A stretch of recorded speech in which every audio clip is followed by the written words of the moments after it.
We're now approximately 20 seconds from release.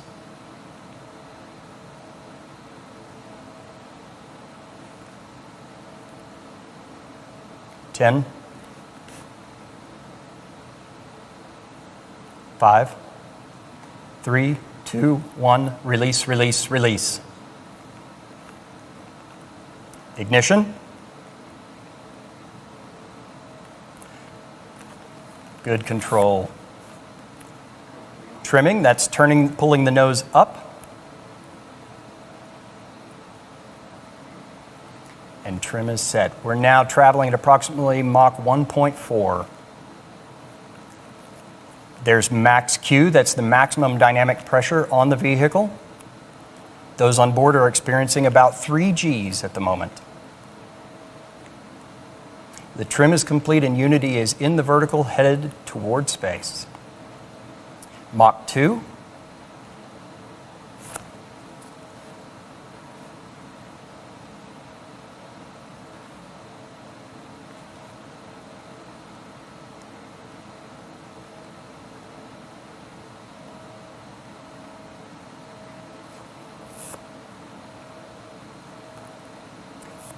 Mach 2.8, rocket motor cutoff. Amazing. All right. Predicted apogee today is 275,000 feet. That's 84.3 kilometers. Incredible. Our mission specialists have been cleared to unstrap and enjoy the zero-G experience. This is amazing. What you're seeing is Colonel Villadei going to the back to tend to the payloads that are mounted on the rack. You can see Landolfi and Leo starting their experiments in their seat and having, looks like, a great time, of course. Yep. The feather is moving, as you can see. Starting that backflip maneuver I spoke of. The feather is now fully up. Amazing. And Viva la Italia! This is 100 years for the Italian Air Force. So happy centennial to the Air Force. This is absolutely incredible. And welcome to space, astronauts. How absolutely incredible. Benvenuto nello spazio. Congratulations to Walter, Angelo, and Leo on becoming astronauts today. And a special congratulations to our pilot, Nicola, for his first space flight.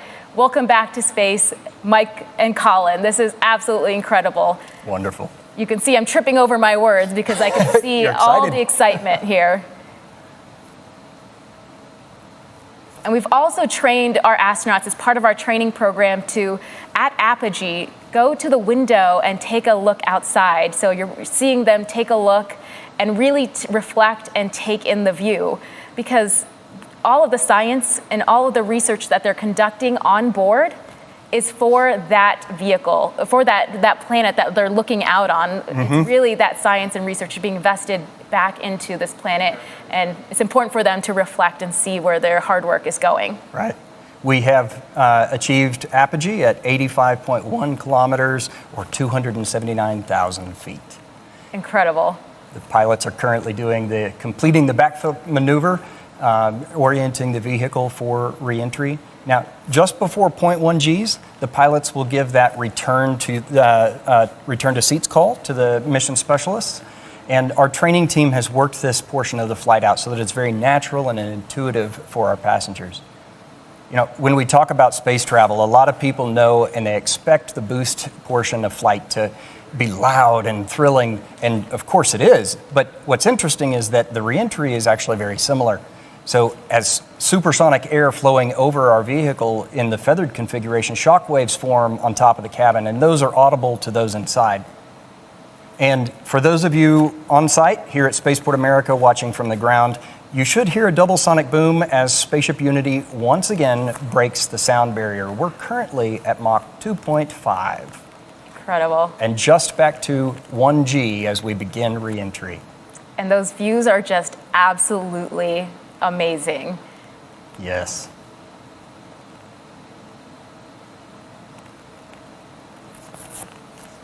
So for re-entry, we're now at about 3.6 Gs for those on board. The crew will orient the attitude of the spaceship so that when we come out of reentry and feather down, we'll be pointed toward spaceport. We're now subsonic and at 75,000 feet. And the unique part of our design is as a vehicle that can get into this feathered configuration. We're a glider, we're a rocket, we're a glider, and we're a capsule at the right phases of flight that help our unique design be safe and effective for the mission it's at. That's right. We're at 61,000 feet now, continuing to descend in the feathered configuration. When we get down to about 53,000 feet, the pilots will command lower of the feather again and reconfigure the vehicle back into a glider. The views are just so incredibly amazing all the way down, and it's just part of each phase of flight has its unique experience. Mm-hmm. It has the ability to also conduct science. Our payloads that are on the rack are conducting and recording data all the way through each phase of flight. So you get hypergravity and low gravity data and that transition in between. The feather is almost completed. The feather down. It is now down and locked. Those watching from Spaceport America, now's a great time to go outside. Unity will be coming into view and you can cheer on the crew as they return to Earth. Now, the mission specialists on the flight are supported by an incredible team on the ground from both the Air Force and the Center for National Research in Italy, who designed and developed the research being conducted on board. Space-based research is an incredible capability that is being opened up by suborbital vehicles like our own spaceflight system. One of the researchers utilizing this capability to the fullest is here with us in the studio. I'm so excited.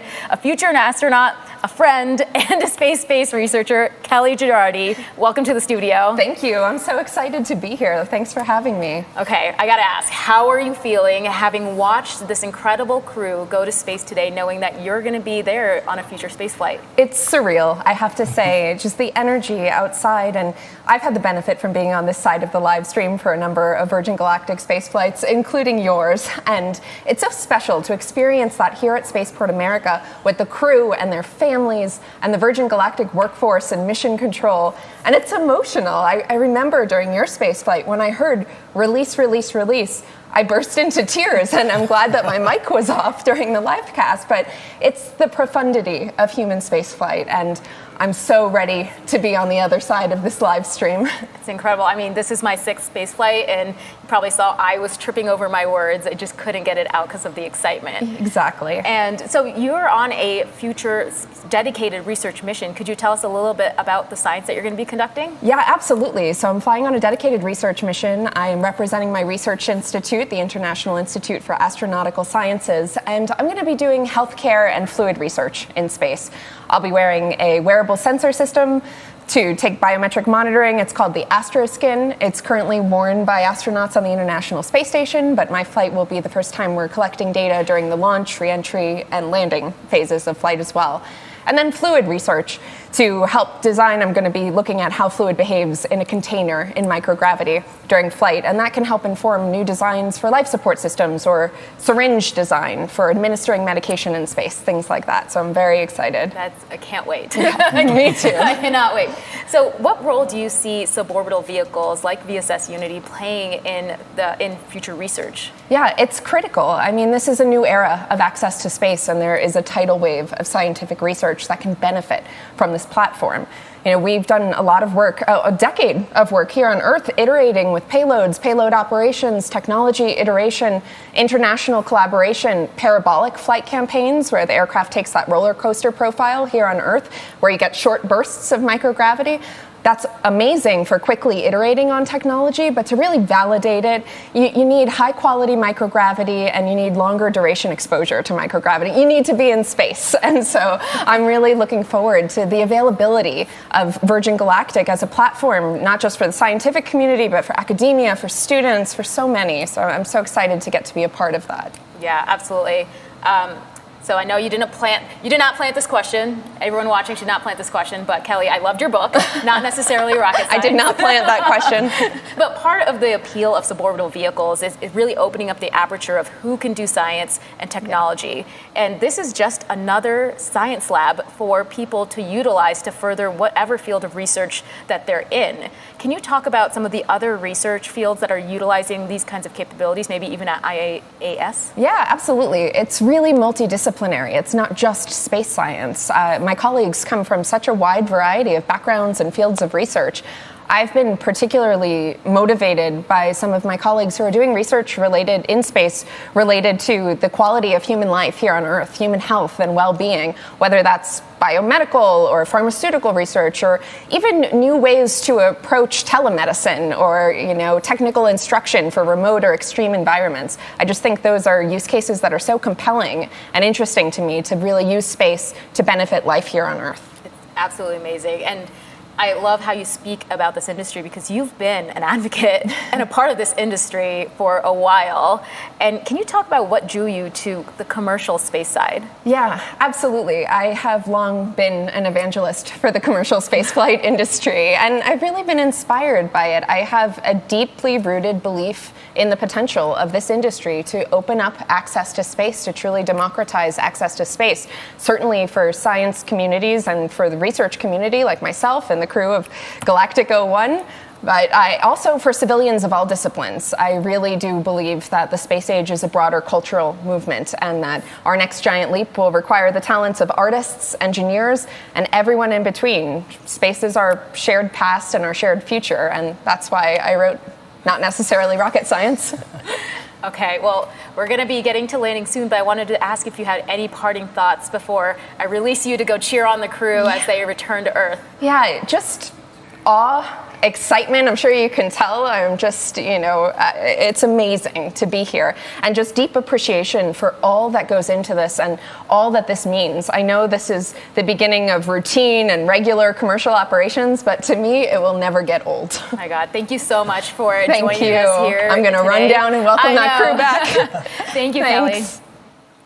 All right, this is just an absolutely exciting time for the research community. I mean, the excitement off of Kelly is just palpable, and I can't wait for us to be cheering her on as she does her research in science and space soon.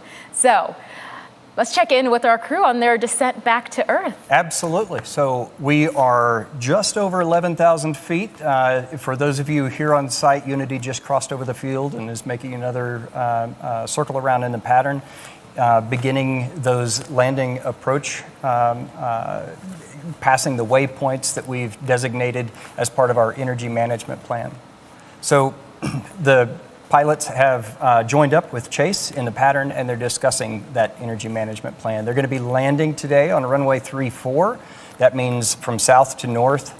And for those non-pilots tuning in, those numbers represent the first two numbers on a magnetic heading of the compass for the runway direction. So for example, 34 is 340 degrees.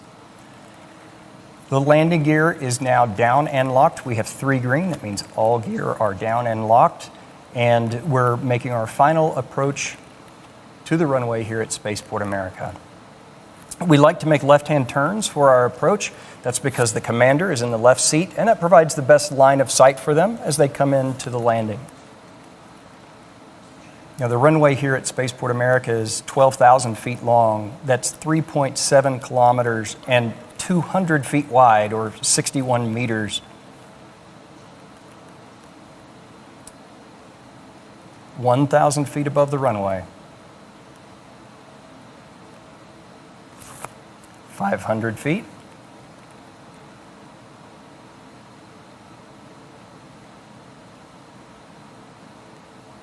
Over the threshold, that's the beginning of the runway.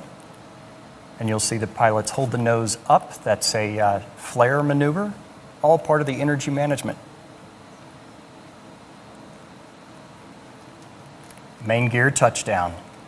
So the pilots will continue to hold the nose gear in the air as we continue to bleed off some energy as we run down the runway. And at the designated airspeeds, they will lower the nose gear as well.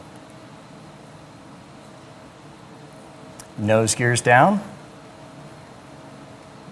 Now, as our ground speed slows, when we reach a designated ground speed, the pilots will apply the brakes and bring the vehicle to a complete stop.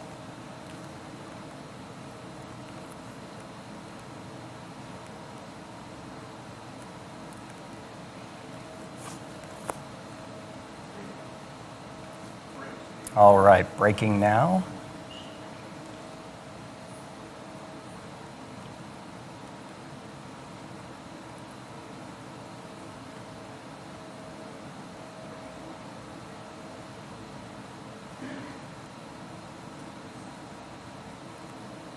And there's wheel stop. Oh my goodness. What a beautiful landing and a perfect way to complete our first commercial flight and our first dedicated science mission. Congratulations to everyone on board, our very own spaceship Unity, who returned to space today. We saw beautiful flying from our Eve crew, Jamil and Kelly, and brilliant work by our chase pilot, Dan Alex, all of whom are still in the air right now. Great job to you all. Incredible. Thank you to everyone on the ground here at Spaceport America who made this day possible. We cannot wait to hear about the experience from our mission specialists and to see the results of the experiments conducted on board. We will be continuing the celebration here as we await the arrival of all the other vehicles. Wherever you are on planet Earth, we thank you for watching. We'd love for you to join one of our upcoming future missions. Please join in on the celebration via social or head over to our website to learn more about this mission and how you can embark on your own journey to space. Ciao. Ciao.